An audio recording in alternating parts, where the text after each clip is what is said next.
कुठल्याही प्रकारची कलमेत तरतूद नव्हती. तो बदल केला आणि त्याचा परिणाम आज आम्ही भोगताय.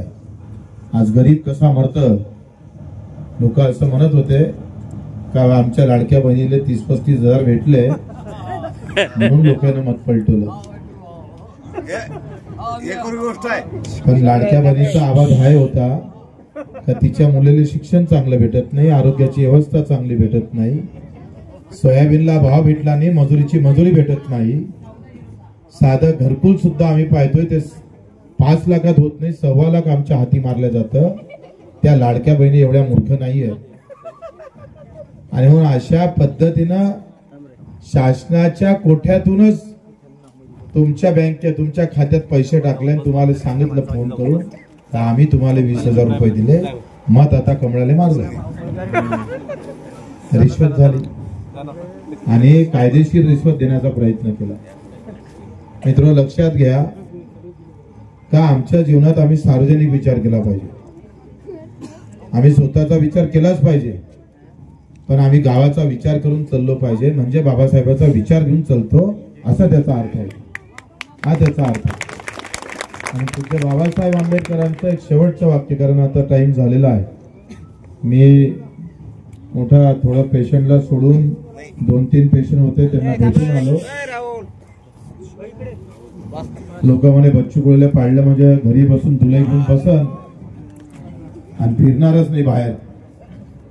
म्हटलं बच्चू कडू काही शेळी मेंढी थोडा वाघाच्या कातडीचा आहे. बाबासाहेबांचा विचार शिवरायाच्या ताकदीचा आहे. त्या ताकदीनं आम्ही समोर जातो. शिवरायाच्या लढाईमध्ये तानाजी पत्रिका घेऊन आला, संदेश देऊन आलाय का शिवाजी राजे माझ्या मुलाच्या लग्नाला जा. तानाजी निमंत्रण घ्यायला गेला पण कोणाला घेरला होता. आणि मग तानाजी काय म्हणतो माहिती आहे, लग्न राहील माग पहिले कोणाला घेऊन येतो. हे शिवरायाच्या इतिहासानं शिकवलं आम्हाला. इथं स्वतःच्या घरापेक्षा राज्य रयतेचं राज्य महत्वाचं होतं. आणि म्हणून ह्या अशा अनेक उदाहरण आपण पाहतोय का रक्ताचा खच होता. आम्ही पाहतोय माणसाचा खच पडला होता, युद्ध हरलं होतं, माणसे मेले होते, तरी शिवबाचे सैनिक थकले नव्हते. लढा द्यायचा होता तो रयतेच्या हिताचा. बाबासाहेब सुद्धा लिहिताना जय शिवराय म्हणून लिहिणं सुरुवात करायचं. बाबासाहेबांना बरेच डाव लिहिलेला आहे का घटना लिहिताना छत्रपतीचा इतिहास आमच्या डोळ्यासमोर होता. ज्यांनी महात्मा ज्योतिबा फुलेला गुरु मानलं होतं. महात्मा ज्योतिबा फुलेनं पहिले आम्ही पाहतो शिवजयंती जर कोणी सुरू केली असेल तर त्यांचं नाव महात्मा ज्योतिबा फुले. महात्मा ज्योतिबा फुलेनं छत्रपतीवर पहिलाच पोवाडा लिहिला होता, लक्षात घ्या. आणि म्हणून तुम्ही आम्ही त्या महापुरुषांना जातीपातीच्या बंधनात गुंडाळून टाकतो. एवढ्या मोठ्या माणसाला एका मोहल्ल्यापुरत्या करून चालणार नाही. तर हे महापुरुष सगळ्यांना डोक्यात घेऊन जावं. डोक्यावर मिरवणूक काळापुरते नाही तर डोक्यात घेऊन चालण्याची गरज आहे. आणि जेपर्यंत डोक्यात घेऊन चालणार नाही तोपर्यंत हा समाज आम्ही सगळेजण त्याच्यात एक वेगळ्या प्रकारचा बदल करू शकणार नाही. आणि बच्चू कडू थकणार नाही. निवडून येणारे दुले घेऊन झोपन, पण बच्चू कडू मात्र तुमच्यासाठी मत मारा नोका मारू त्याच्यासाठी काही आम्ही राजकारणात आलो नाही. काही कार्यकर्ते असं म्हणतात तर बच्चू आता काम करणं बंद करा. म्हटलं बच्चू कडू मरताना सुद्धा एखादा जर आला ना तर त्याचं काम करूनच मरण.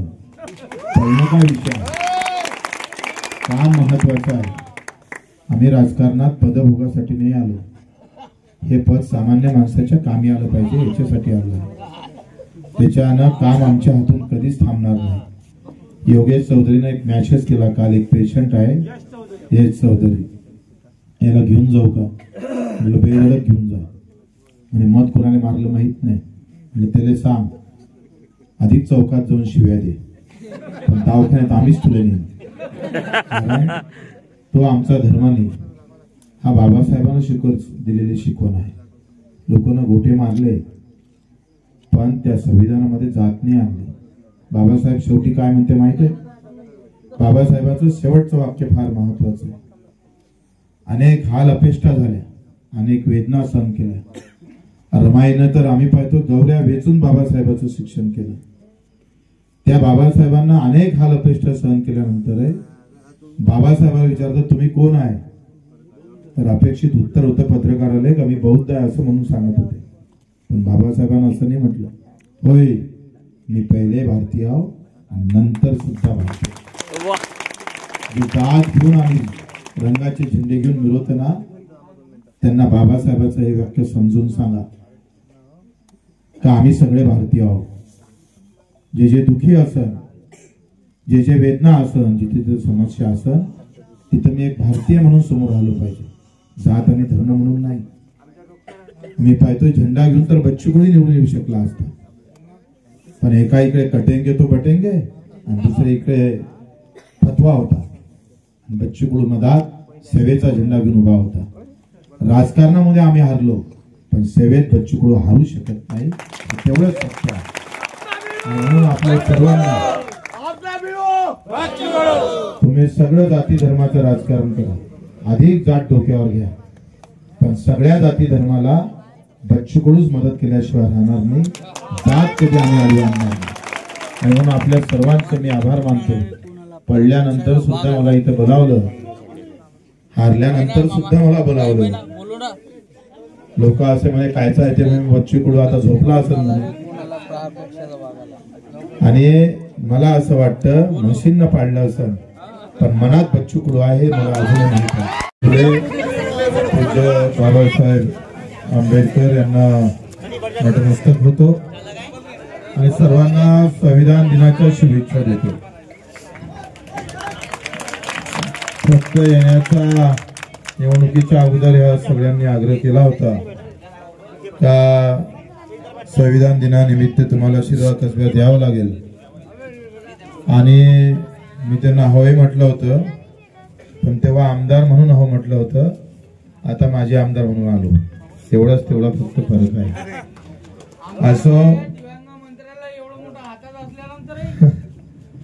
असो आपला जिव्हाळा, आपला प्रेम बच्चू कडूवर आहे, आमदारकीवर नाही, हे सिद्ध झालेलं आहे.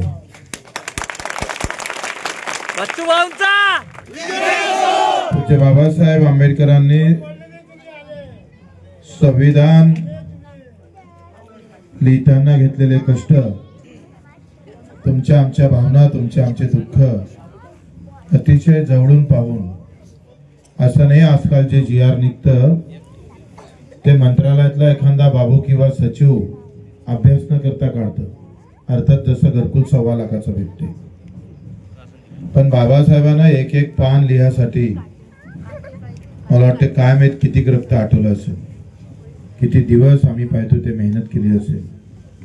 त्या संविधानामुळेच आज राजाच्या पोटात राजा निर्माण होत नाही, तर झोपडीत सुद्धा राजा निर्माण करण्याची ताकद संविधानात. या अशा संविधानाच्या दिनानिमित्त मित्र, तुम्हा आम्हाला सगळ्यांना जात पात धर्म पंथ सगळेजण सोडून माणुसकीचं नातं जपण्याचं काम बाबासाहेबांना केलं. ज्यांनी आयुष्यभर ठोकरा खाल्ल्या, शिव्या खाल्ल्या, समाज वेगळा आहे म्हणून वाईट टाकण्याचं काम केलं, तरी बाबासाहेबांना ते संविधानात उमटू दिलं नाही. बाबासाहेबांना जातीचा रंग संविधानाला दिला नाही, धर्माचा रंग दिला नाही, तर आम्ही पाहतोय माणुसकीचा आणि सेवेचा रंग त्या संविधानाला दिलेला आहे. इथल्या प्रत्येक गरीबाला, प्रत्येक जातीतल्या माणसाला हक्क भेटला पाहिजे, गरीबाची वाटचाल सुखाकडे जा गेली पाहिजे, त्याच्या जीवनात कुठेतरी आनंद भेटला पाहिजे. या संविधानाच्या प्रत्येक कलमाना कलमामध्ये आम्ही पाहतोय हे सगळं दिसतं. आणि म्हणून आज आपण पाहतोय का त्या संविधानाच्या माध्यमातून एक मताचा अधिकार तुमच्या बोटात दिला. एक बोट दाबलं का माणूस आमदार होतं, बटन दाबली का तेच आम्ही दाबलं तर खासदार पण होतो. आणि अजान चालू होती, मी 5 मिनिटं भाषण बंद केलं आणि काही लोकांना त्याचा एवढा वादळ केलं का बच्चू कडू मुसलमान का है, म्हणजे आजान मध्ये आपण नम्रता घेतली. आता इथं प्रार्थना सुरू असेल तर 2 मिनिट आपण जर थांबलो तर तो आदरच आहे, तो काही वाईट नाही आहे. पण एवढा बोबाटा केला आणि अक्षरपुरात त्याचं एवढं वादळ उठून टाकलं का बच्चू कडूले काही लोकांनी शेख जब्बार शेख बब्बर म्हणायला लागले. अशा प्रकारचं सामान्य माणसामध्ये धर्म आणि जातीचं तेढ निर्माण करण्याचं काम करत, जेव्हा काम हातात नसतं, काम करणारी माणसं नसतात, तेव्हा जाती धर्मामध्ये भडकवण्याचा प्रयत्न केला जातो. तुमच्या आमच्या डोक्यात जात निर्माण केल्या जाते. एक तोंडगावचा पेशंट होता, 10 लाखाची आम्ही मदत केली, त्याचं ऑपरेशन करून आणलं आणि कालच्या रॅलीत तो नाचायला लागला होता. सहज एका कार्यकर्त्याने मेसेज केला, म्हणे बच्चू भाऊ मी आत्महत्या करतो. म्हटलं कोण आत्महत्या करतो?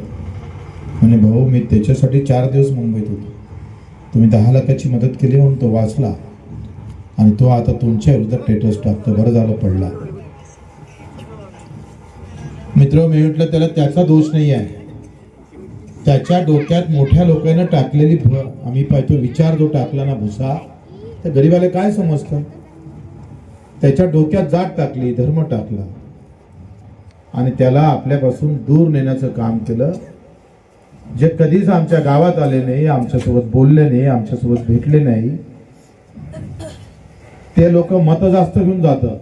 आणि जो बच्चू कडू आमचा कार्यकर्ता रोज तुमच्या संपर्कात येतं, एका मॅसेजवर तो धावून जातं, तो मात्र जाती धर्माच्या नावाने वेगळा आहे. म्हणजे काम करताना लोक जात पाहत नाही, धर्म पाहत नाही, पण निवडणूक आली तर मग तू कोणत्या जातीचा होय रे, असं जेव्हा पाहिलं जातं तेव्हा संविधानाची ताकद शून्य होते.